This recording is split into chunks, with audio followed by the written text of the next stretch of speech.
এই ফ্যাক্টটা সম্পূর্ণ এমন একটা ফ্যাক্ট যেটা ধারণার বাইরে। এই ছেলেটা কিভাবে গাছে উঠে গাছ কাটছে, চলো দেখে নেওয়া যাক।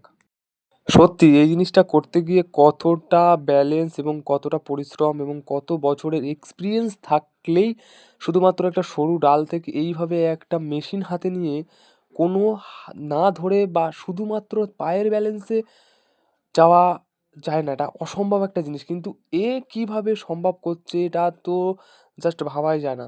জাস্ট আমি এইটুকুই বলবো, তোমরা সাবস্ক্রাইব করো বা না করো, এই মানুষটাকে একটা লাইক দিও। কারণ এই জিনিসটা সবাই পারেন এবং সবাই করতে পারবেন। এটা কত রিস্ক দেখলেই বোঝা যায়, এটা অবিশ্বাস্য একটা জিনিস। মানে কিভাবে, কি রকম ব্যালেন্সের, মানে একটা সরু ডাল দিয়ে কিভাবে হাঁটছে এবং যাচ্ছে আসছে, মানে দ্যাটস গ্রেট। এই ধরনের এটাকে সুপার হিউম্যান বলবো, ঠিক আছে? এটা হচ্ছে শ্রেষ্ঠ মানুষ একটা।